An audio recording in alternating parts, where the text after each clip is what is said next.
Welcome to History Unraveled.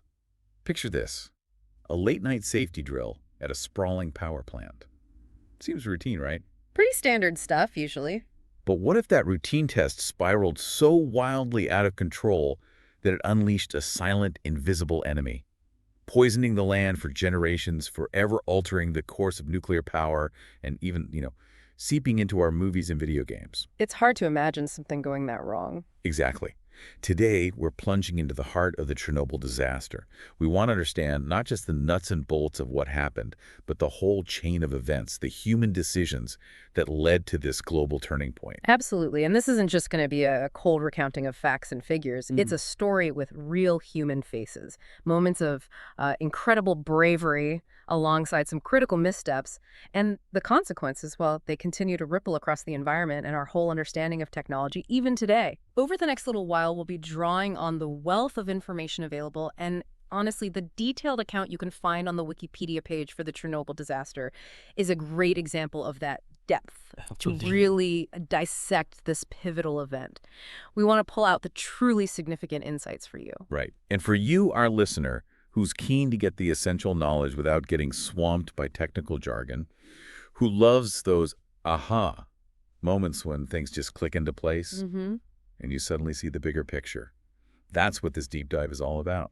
We're committed to making this clear, engaging, and really focused on the parts of the Chernobyl story that are not only crucial, but also, frankly, just utterly compelling. Couldn't agree more. Now, with that in mind, let's get right to it. What was the spark? What actually ignited this catastrophe? Well, the disaster at Chernobyl began with a test. This wasn't some random malfunction out of the blue. It was actually a planned procedure. They wanted to see how reactor number 4's cooling system would perform if the plant suddenly lost all its electrical power. Think of it like a backup plan stress test. Right, a what-if scenario. Exactly. And this was taking place at the Chernobyl Nuclear Power Plant near the city of Pripyat, in what was then the Ukrainian Soviet Socialist Republic. The date was April 26, 1986.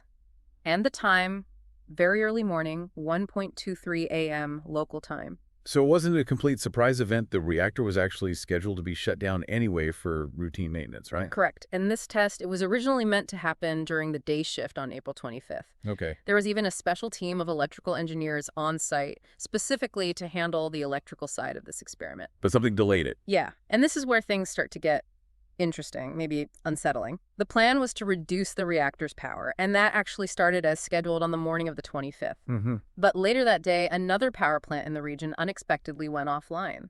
So the Kiev electrical grid controller contacted Chernobyl. And asked them to hold off. Asked them to delay the power reduction. They needed Chernobyl's output to meet the evening electricity demand. A pretty standard request, in grid management. Okay, so a seemingly routine request pushes the whole test into the night shift. And this is where it feels like the dominoes start falling, right? Yeah. Because even with this delay and the shift changes that came with it, a really critical safety system, the emergency core cooling system, was already switched off for the test. It stayed off, precisely. And disabling it wasn't just flipping a switch. It involved manually turning these large valve wheels, a very deliberate action. Wow. And the reactor then operated for about 11 hours outside the planned test window, mind you, with this vital safety net removed. 11 hours. Yes. It really hints, looking back, at a potential underestimation of risk, maybe a safety culture that wasn't quite robust enough. And then the personnel change. The day shift, the ones who were briefed on the test specifics, they went home. Right.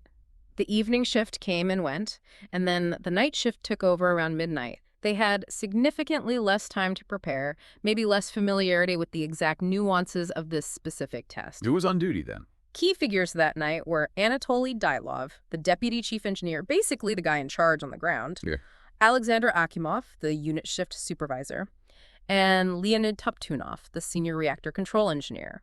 And it's worth noting, Toptunov was quite young, only 25, and relatively new to the senior engineer role, just a few months' experience. So you've got this complex test, a delay pushing it to a less prepared crew, and a major safety system deliberately turned off. It's a concerning setup. Yeah. Now let's look at the reactor power itself.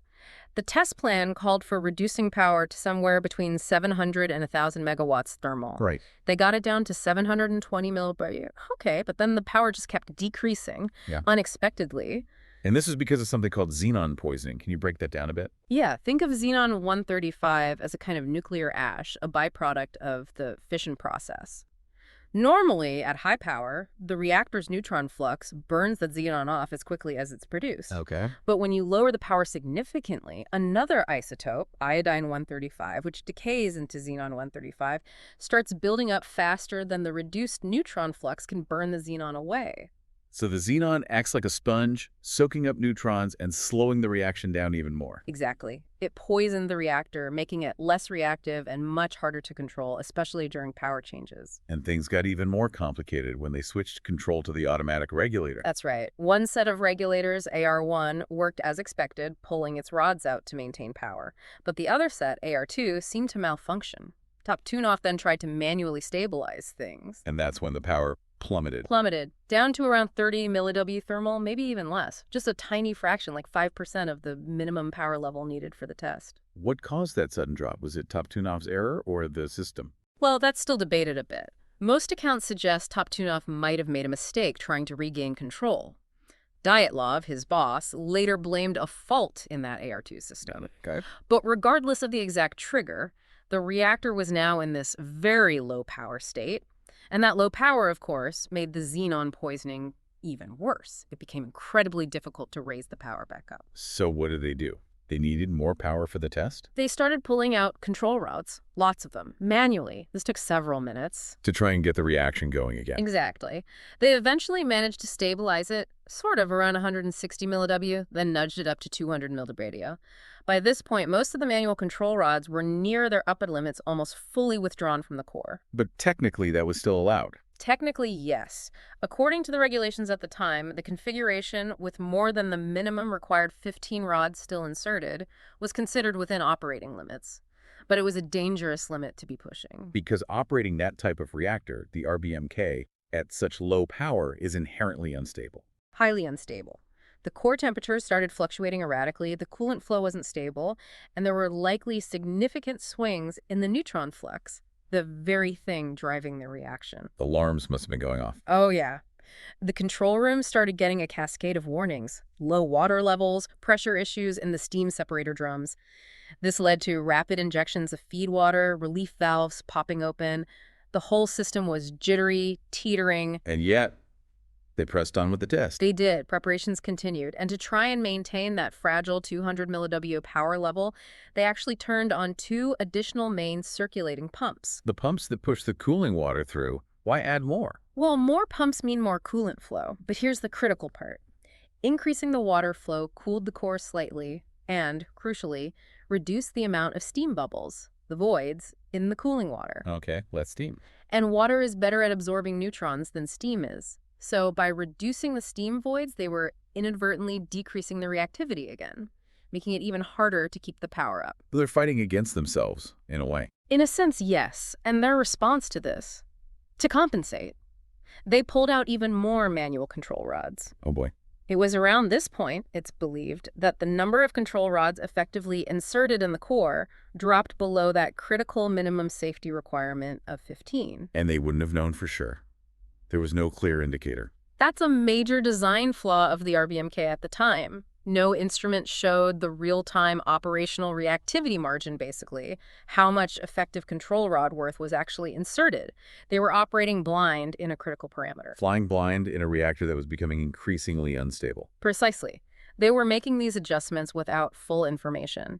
And this brings us to another key design feature or flaw, depending on how you look at it, of the RBMK. It's positive void coefficient. Okay, explain that one again. Positive void coefficient. Right. In most reactors, if you get more steam bubbles, more voids, in the coolant, it tends to slow the reaction down. It's a negative feedback, inherently safer. Makes sense. But in the RBMK, under these specific low-power, high-flow conditions they'd created, it was the opposite. More steam voids meant the nuclear reaction actually sped up. Because the steam absorbs fewer neutrons than the water. Exactly. So less neutron absorption means more neutrons available to cause more fission, which creates more heat, which creates more steam. A positive feedback loop. Yeah. A runaway train scenario. You got it. And with almost all the control rods out and the coolant temperature right near boiling point, this positive void effect wasn't being properly counteracted. Reactor number 4 was now incredibly unstable, extremely sensitive to any increase in steam. It was primed for disaster. So the stage is absolutely set. What happens when they actually start the test? At 1.23.04 a.m., the experiment officially begins. They shut off the steam supply to the turbine generator. 4 of the 8 main water pumps are now being powered only by the turbine as it coasts down, losing momentum. The other 4 stay on grid power. Right. As that turbine slows, the power to those 4 pumps decreases. Less power to the pumps means less water flow through the core. Which means more steam. More steam voids start forming, exactly what the positive void coefficient makes dangerous. And Then, at 1.23.40 a.m., just as the electrical measurements for the test were being taken, someone Akimov, it's thought, presses the AZ5 button, the scram button, emergency shutdown. the big red button, designed to slam all the control rods back in and stop everything right. That was the intention. All rods, including all those ones they'd manually pulled out almost completely, it should have been the ultimate safety stop. But why press it then? Was it part of the test plan, or did they realize something was wrong? That's still a bit murky. Some accounts say it was just the planned shutdown after the electrical test readings, but the reactor designers later argued it was only pressed after the power surge had already begun. Eyewitnesses in the control room described things as relatively calm just moments before, so maybe it was routine, maybe it was panic. Hard to say for sure. But pressing that button didn't stop it. It made it worse. Catastrophically worse. And this comes down to that other critical design flaw in the RBMK control rods, the tips. The graphite tips. Yes. Each control rod had a graphite section at the bottom, about 5 meters long.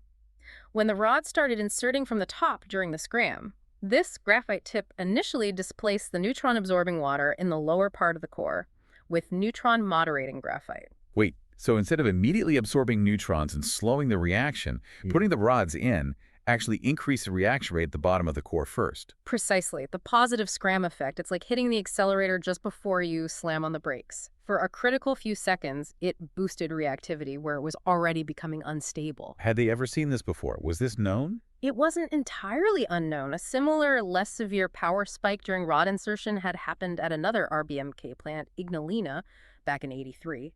But nothing significant was done about it. No major procedure changes, no design fixes.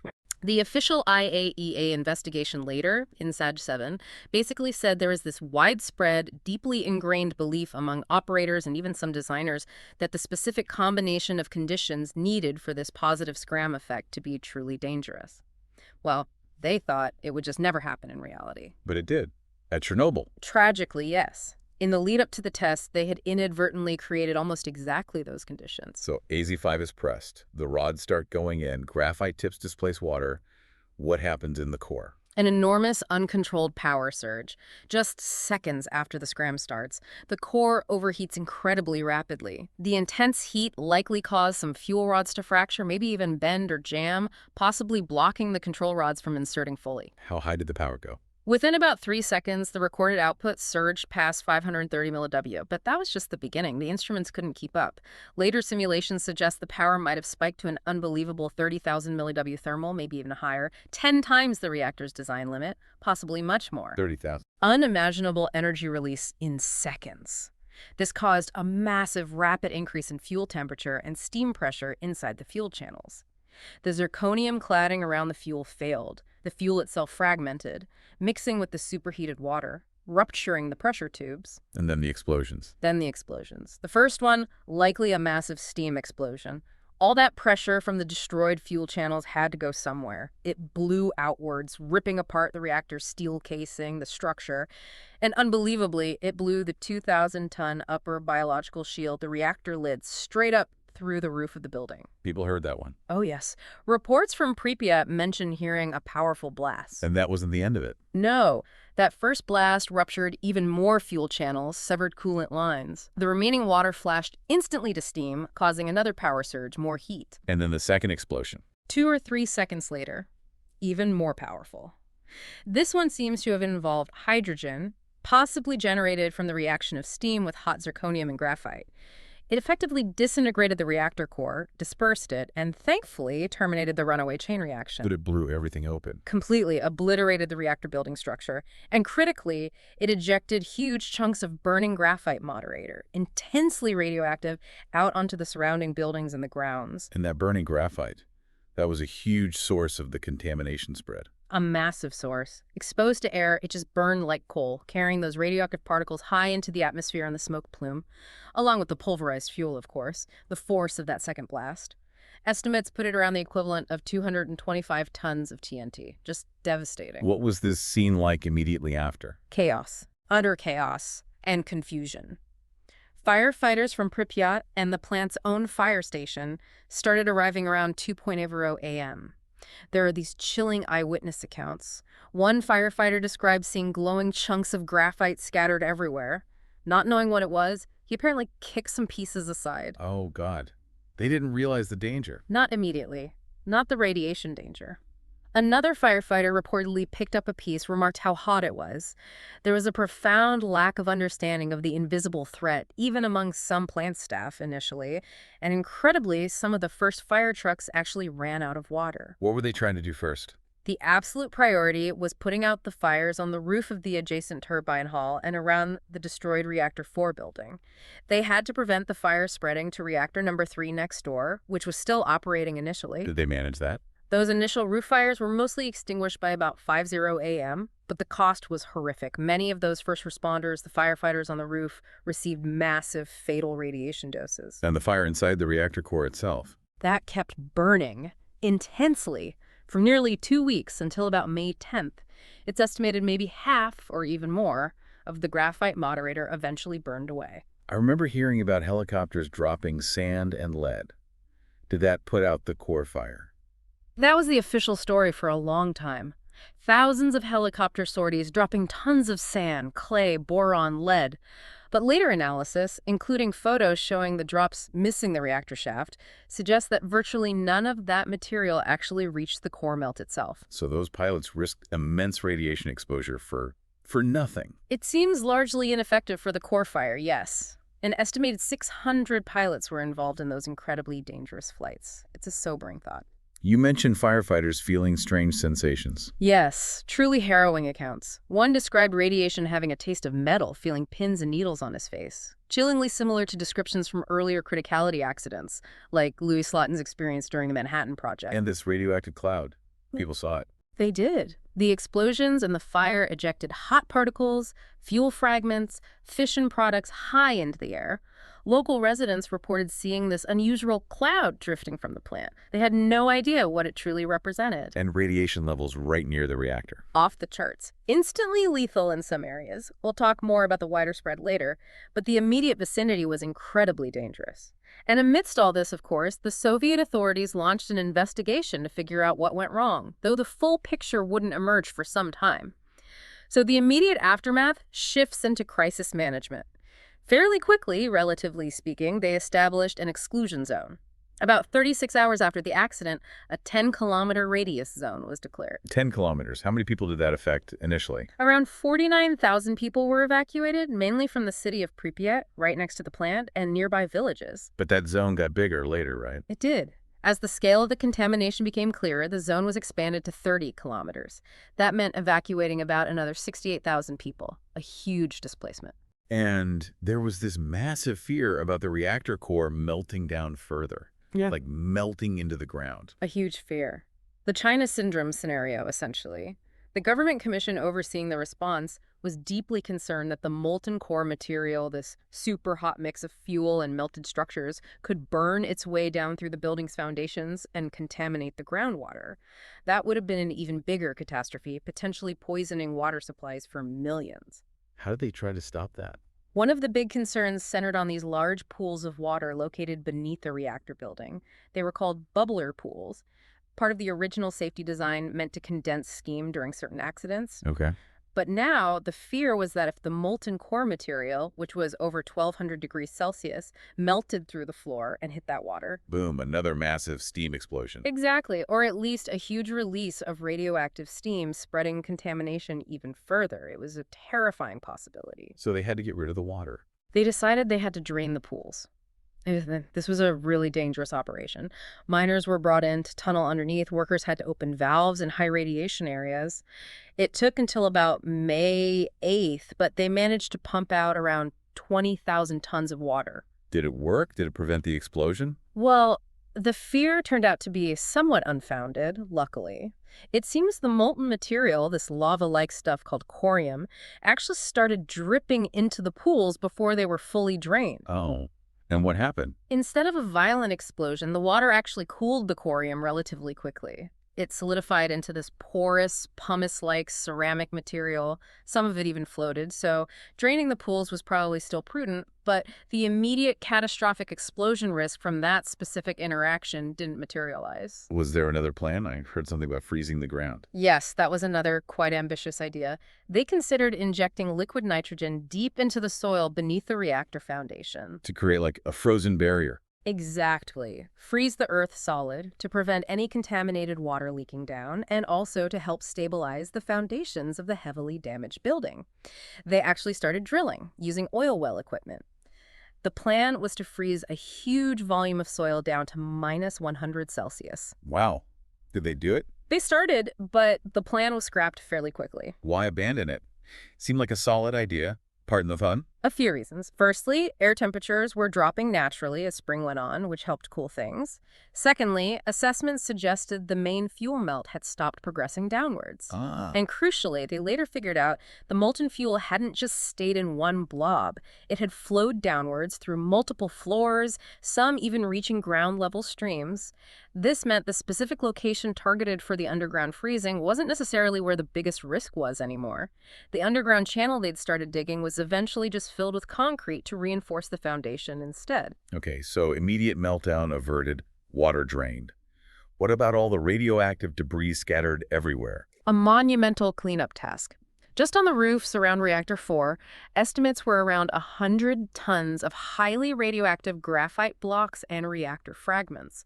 This all had to be cleared before they could build any kind of long-term shelter over the reactor. How on earth do you clean that up? Robots? That was the initial plan. They brought in about 60 remote-controlled robots. Some were quite sophisticated. Even lunar rovers adapted for the task. There was famously a West German police robot called Joker. Did they work? Mostly. No, not well. The radiation levels were just too extreme. Tried the electronics. Exactly. The intense gamma radiation wrecked their circuits. They'd work for a bit, then seize up or fail completely. So, humans had to do it. Tragically, yes. A large part of the most dangerous debris removal, especially on the roofs, fell to the liquidators. These were often young soldiers, reservists, plant workers, sent out in heavily shielded gear, but still for incredibly short bursts, sometimes just minutes or even seconds at a time. Run out, shovel a piece or two off the edge, run back. Horrifyingly dangerous work. Unbelievable bravery. And all this was to clear the way for the sarcophagus. Correct. The famous sarcophagus, this massive, hastily constructed structure of steel and concrete designed to entomb reactor number 4 and stop the ongoing release of radioactive dust and particles. How long did that take to build under those conditions? Amazingly fast. Construction started in June 1986, just a couple of months after the disaster, and it was largely completed by late November the same year. Less than 6 months. Incredible. How do they protect the workers building it? It was incredibly hazardous. Ambient radiation levels were still very high. They used things like remote cranes operated from heavily lead-shielded cabins. The process involved building huge perimeter walls, decontaminating and concreting the ground nearby, erecting a massive internal shielding wall to protect workers at the still operating Reactor 3. Reactor 3 was still running. Yes, for a time. They needed the power. So a thick concrete wall was built between 3 and 4. Then came structural supports, a huge roof structure, ventilation systems, a colossal, urgent feat of engineering. And while this was being built, scientists were actually going inside the damaged reactor building. Yes, the complex expedition. A group of scientists undertook this incredibly perilous mission during the sarcophagus construction. Their goal was to locate and try to contain any remaining nuclear fuel, partly to understand the situation better, but also to reduce the risk of any further uncontrolled fission. What did they do inside? They tried to manually collect any fuel rods that were relatively intact and less intensely radioactive cold fuel. They also had to figure out where the main melted mass was and what state it was in.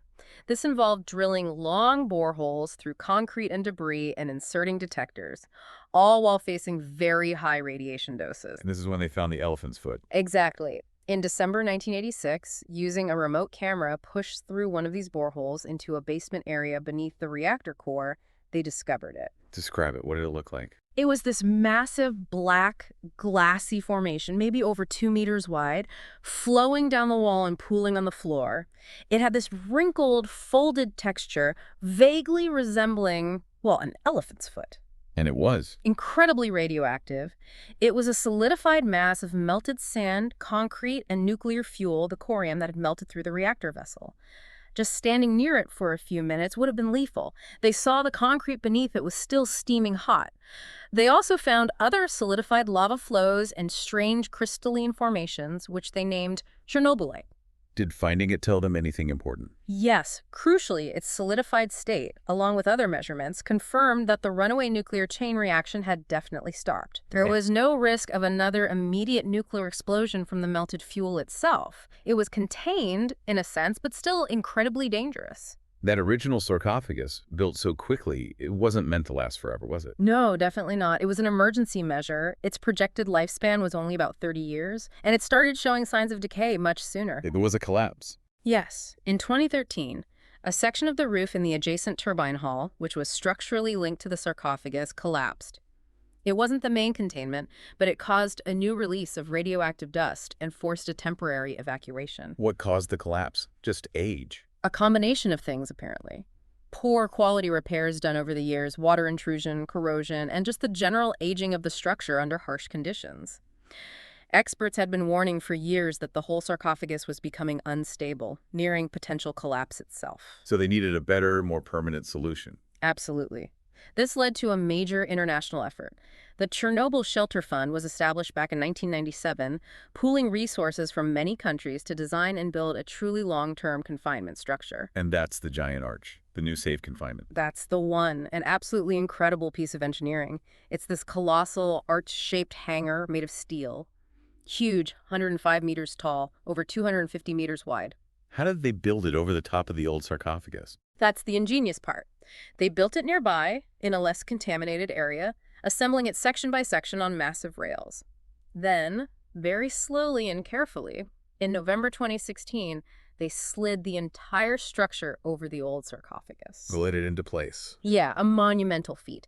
It completely encloses the old structure and Reactor 4. It's designed to last for at least 100 years. And crucially, it's equipped with remotely operated cranes and systems inside the arch. To do what? To allow, eventually, for the safe remote dismantling of the destroyed reactor and the removal of all the remaining radioactive fuel and materials. It contains the hazard while enabling future cleanup. So inside Reactor 4 now, you still have all that dangerous stuff? Yeah. The core fragments, the dust, the elephant's foot, this core. Yes, the fuel-containing materials, or FCMs, it's a complex, hazardous mix.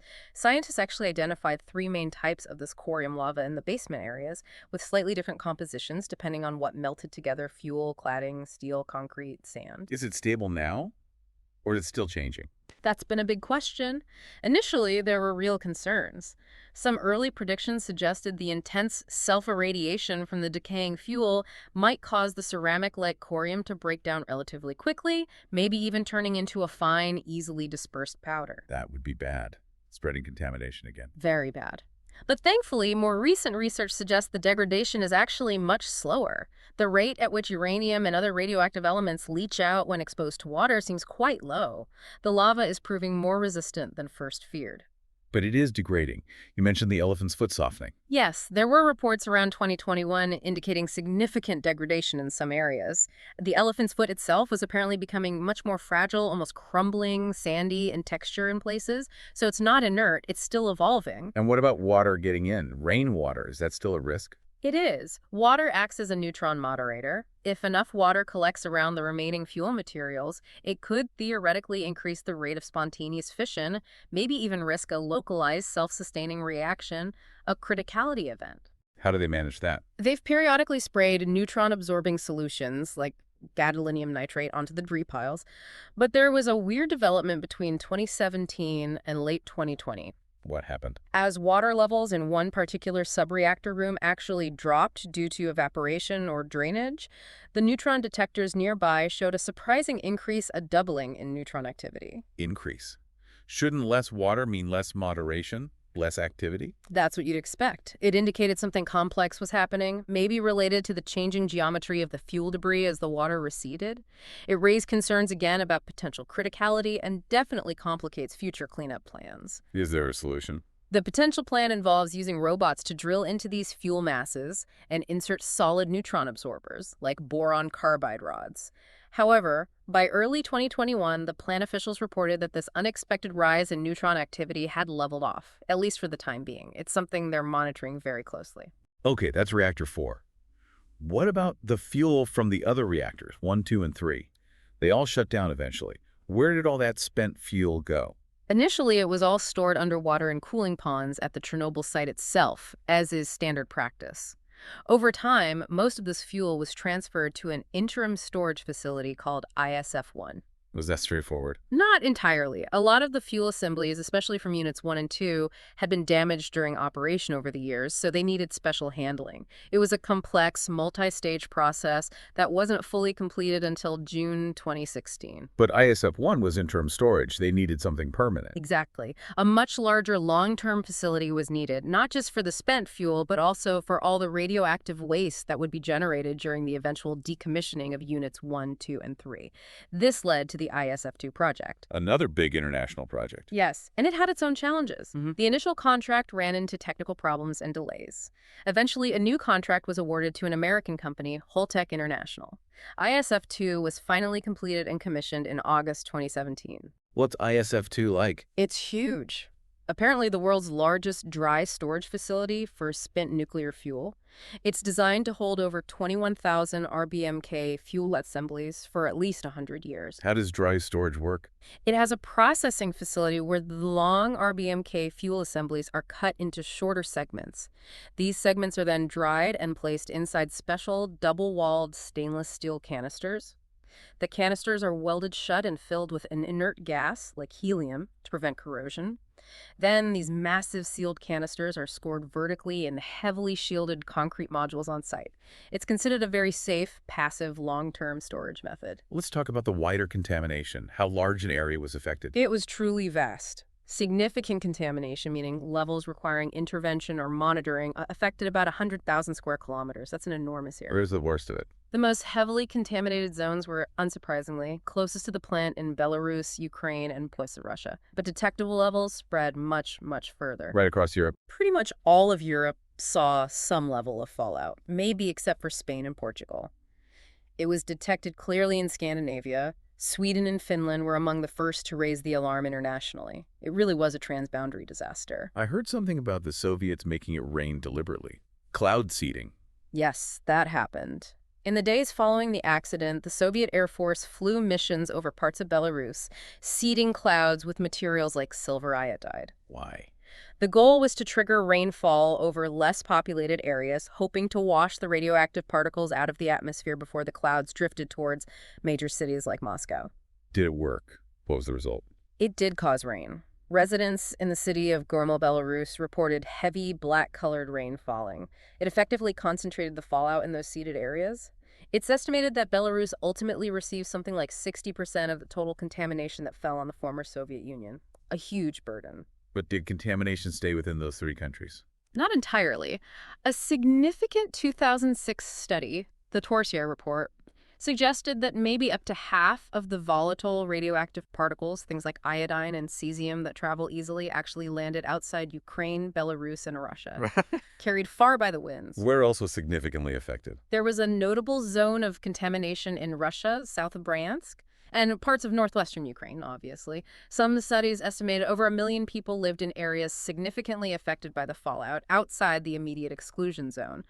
Though it's good news that recent data, like from 2016 near Gomel, showed internal radiation doses in people had decreased significantly over time. What about Western Europe? What measures were taken there? Various countries implemented precautions, bans on importing certain foods like milk, meat, fresh produce from affected regions, monitoring of domestic agriculture. The contamination wasn't uniform, though. How so? It depended heavily on weather patterns where it rained, basically.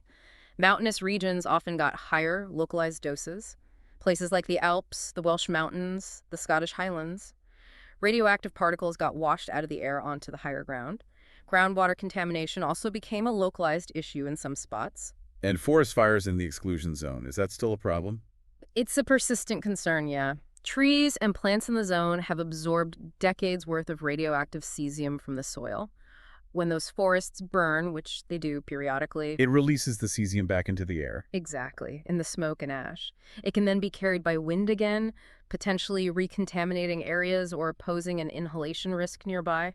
And the problem is compounded Because because radiation seems to have slowed down the natural rate of decomposition in the zone. Less microbial activity breaking down dead wood and leaf litter, so more dry fuel builds up, making fires potentially larger and more intense when they do happen. have there been major fires recently? Yes, several significant ones. Notable fires occurred in 2015, a really big one in 2020 that burned close to the plant, and others since then.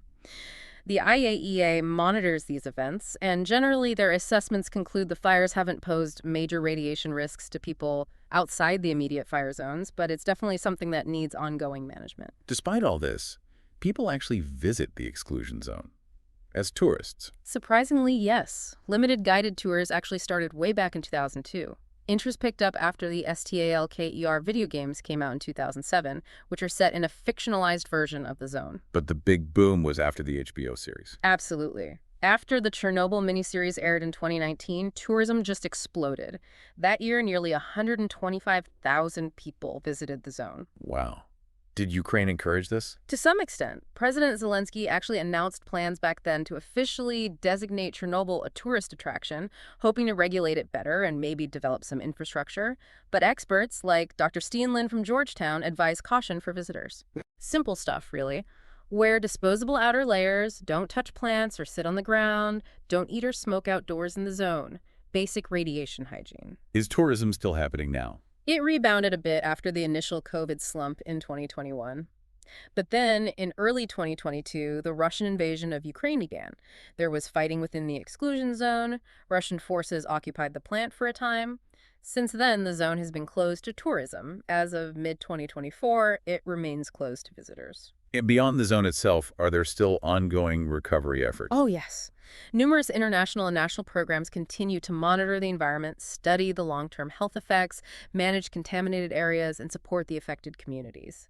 The UN is involved, many scientific bodies. It's a long-term process. Let's dig into the specific radioactive materials released. What were the main culprits in terms of health impact? The release was a complex mix, but the big concerns for population exposure were certain fission products, particularly isotopes of iodine, cesium, and strontium. Why those ones? Because they behave chemically in ways that allow them to easily enter the food chain and accumulate in the body. Iodine-131 was a major immediate concern. Because it goes to the thyroid gland. Exactly. And while it's intensely radioactive, its half-life is short, only about 8 days. So its impact was most severe in the weeks immediately following the accident. And cesium. Cesium-137 is the other big one for long-term exposure. Its half-life is much longer, around 30 years. It behaves chemically a bit like potassium, so it gets distributed throughout the body's soft tissues, including muscle, like the heart. Then strontium. Strontium-90 is chemically similar to calcium, so it tends to accumulate in bones and teeth, where it can irradiate bone marrow for a long time. Its half-life is also around 29 years. And the distribution of this stuff wasn't even, right, it depended on the weather. Highly uneven. Wind direction, rainfall patterns, they dictated where the fallout landed most heavily. Some areas got hit hard, others relatively lightly, even quite close by. How did this affect water bodies? Fish? Radioactivity, especially cesium, bioaccumulated significantly in fish, in lakes and rivers across large parts of Ukraine, Belarus, and Russia. Concentrations often exceeded safe limits for consumption. This was a major issue for local populations relying on fishing, and even caused concerns in places like Scandinavia, where contaminated fish could be found. What about wildlife in the exclusion zone? We hear stories about it flourishing, but also about mutations. What's the real picture? It's complex and still debated scientifically. There has been research, notably by scientists like Anders Muller and Timothy Musso, suggesting higher rates of mutations, tumors, cataracts, and other abnormalities in some bird and rodent populations within the zone compared to outside. But that's controversial. Yes, their methodologies and sometimes the reproducibility of their findings have been questioned by other researchers. It's an active area of study. And we should remember that early, widely reported paper from 1996 about high vole mutation rates. The one that got retracted. Right. It turned out they'd misidentified the vole species, which invalidated the results. So the picture on genetic damage isn't entirely clear-cut. But wildlife populations have increased. Paradoxically, yes. In the absence of humans hunting, farming, development, many wildlife populations have rebounded dramatically. Elk, roe deer, wild boar, wolves, No. they are thriving in the zone. Long-term census data shows surprisingly abundant wildlife, Even with the radiation. even with the radiation. It seems the pressure released from human activity has outweighed the negative biological effects of the chronic radiation exposure for many species at the population level. There are even fungi found near the reactor that Yeah. seem to utilize radiation, these so-called radiotrophic fungi. That's wild. But contamination persists. Like the German wild boars. Yes, that's a fascinating example. Wild boars in parts of Germany still show high levels of cesium-137 decades later. It turns out they love eating deer truffles, a type of underground mushroom that is very efficient at concentrating cesium from the soil, so the contamination persists in specific food chains. How did the contamination get into the human food chain back then? Milk seems to have been a major pathway. Absolutely critical pathway, especially for iodine-131. In certain soil types, like the marshy peat soils common in parts of Ukraine and Belarus, radiotesium also transferred very efficiently from soil to grass, then to cows, and into milk and meat. So people drinking local milk or eating local meat got exposed. Yes. Soviet medical teams did extensive monitoring using whole-body counters to track internal radiation doses in people, especially related to food consumption. They tried implementing bans on local produce and bringing in clean food. Did that work? It helped, but compliance was sometimes difficult. Interestingly, after the Soviet Union collapse, there was a period where internal doses in some Ukrainian regions actually went up slightly, possibly due to changes in diet or less enforcement before resuming a downward trend. And the UK sheep restrictions, that lasted for ages, didn't it? It did. For over 25 years, upland areas in Wales, Scotland, northern England got significant cesium-137 deposition from rainfall. The cesium bound tightly to the acidic peat soils and kept getting into the grazing sheep. So they couldn't sell the sheep for meat. Restrictions were placed on moving and slaughtering sheep from affected farms to keep contaminated meat out of the food supply. Millions of sheep were affected initially. Over time, as cesium levels slowly dropped, the restrictions were gradually lifted, with the last ones finally removed in 2012. So iodine mainly affected the thyroid, especially in kids drinking milk. Cesium spread through the body. Strontium went to bones. What about the immediate, acute effects on people at Chernobyl? The very immediate toll was stark. 2 plant workers died instantly in the explosions themselves from trauma. Then, in the following weeks and months, 28 more people died from acute radiation syndrome, or ARS. These were mainly the first responders, firefighters, plant staff. Primarily, yes. Those who received incredibly high whole-body radiation doses in the first hours and days. In total, 237 people were initially diagnosed with ARS in the first 3 months. 31 of those initial cases proved fatal within that period. And the long-term health impact, increased cancer. That's where it gets really debated, isn't it? Highly debated, yes. Estimating the long-term excess cancer deaths and other health problems attributable to Chernobyl radiation over decades is incredibly complex, involving modeling, assumptions about dose-response relationships at low doses, and comparing large populations. Different studies come up with vastly different numbers. But some effects are clear, like thyroid cancer. The link between childhood exposure to iodine-131 from Chernobyl and a significant increase in thyroid cancer rates later in life is well established and generally undisputed by major scientific bodies like the UN Scientific Committee on the Effects of Atomic Radiation, UNSCR. What about other cancers? Leukemia, solid tumors. That's where the uncertainty and debate really kick in. Some studies suggest potential small increases in leukemia among liquidators, for example.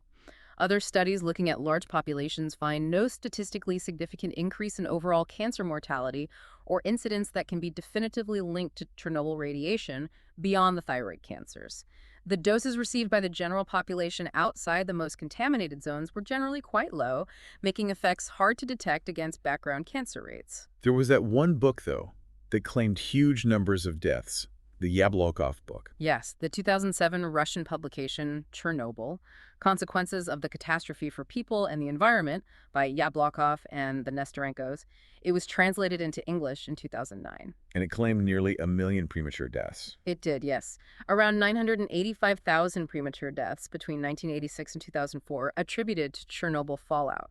Their analysis drew heavily on public health data and scientific literature, much of it from Slavic language sources not widely available or reviewed in the West. How was that book received by the wider scientific community? Critically, for the most part. It's important to note it wasn't formally peer-reviewed before publication by the New York Academy of Sciences, which published the English translation. Subsequent academic reviews, well, most were highly critical. Why? What were the criticisms? Reviewers pointed out methodological flaws, inconsistencies, a lack of clear explanation for how they arrived at their figures, selective use of data, ignoring contradictory evidence from major international studies like UNACITER's, and relying heavily on non-peer-reviewed sources, making verification very difficult. One review was more positive, broadly endorsing the conclusions while noting some shortcomings. So a huge divergence of opinion. It highlights how difficult it is to get definitive numbers on the long-term toll. Absolutely. It really underscores the scientific uncertainty and the ongoing debate. Different methodologies, different data sets, different interpretations lead to vastly different conclusions about the long-term health legacy. What about other health issues besides cancer? Birth defects. There were initial fears, like the reported increase in abortion requests in Denmark right after the accident, but large-scale epidemiological studies haven't found a significant increase in congenital malformations or other non-cancer diseases that can be directly attributed to radiation exposure from Chernobyl in the general population. Some studies on liquidators or highly exposed groups suggest possible increased risks of cardiovascular disease or cataracts, but again, the evidence is often complex and debated. And the socioeconomic impact. That must have been enormous. Immense. The cost of the emergency response, the evacuation and resettlement of hundreds of thousands of people, lost agricultural land, ongoing healthcare costs, environmental cleanup, building the sarcophagus and the new safe confinement. The economic burden on Ukraine, Belarus, and Russia has been staggering, running into hundreds of billions of dollars over the decades. Plus, the psychological impact, the stress, the stigma, it's profound. How did Chernobyl change the conversation about nuclear power globally? Profoundly. It shattered the image of nuclear power as being inherently safe, or at least manageable. It led to an immediate and intense reevaluation of safety culture and reactor design worldwide. Tighter regulation. Much tighter regulations, yeah. Enhanced safety features, improved operator training, international cooperation on safety standards, all ramped up significantly. But it also fueled massive public skepticism and anti-nuclear movements in many countries. Did it stop new nuclear projects? It certainly slowed things down dramatically. Some countries put moratoriums on new plants. Others accelerated phase-out plans for existing ones, like Italy, which voted to shut down all its reactors. Public trust was deeply damaged, and the industry is still dealing with the legacy of Chernobyl in terms of public perception. And its impact on popular culture. It seems like Chernobyl is still a reference point. Absolutely. It's lodged itself in the collective consciousness. You see it in video games like the STALKER series, which build a whole atmospheric world around the zone. Movies like Chernobyl Diaries, though more horror-focused. And obviously the HBO series. The HBO Chernobyl miniseries in 2019 had a massive impact. It brought the human drama, the technical failures, the political context to a huge global audience in a very visceral way. It really reignited public interest and discussion. Are there other notable examples? Documentaries? Books? Oh, plenty. Documentaries like Chernobyl Heart, looking at health impacts on children, or The Babushkas of Chernobyl, about the elderly women who returned to live in the zone, and powerful books like Svetlana Alexievich's Nobel Prize-winning Voices from Chernobyl, which collects oral histories, or Adam Higginbotham's detailed historical account, Midnight in Chernobyl. It continues to inspire and trouble artists and writers. Is there also a connection made between Chernobyl and the fall of the Soviet Union? Many historians and commentators argue there is, yes. The disaster happened during Gorbachev's era of glasnost, openness, and perestroika restructuring. How did it fit in? Well, the initial Soviet response was characterized by secrecy and downplaying the scale of the disaster.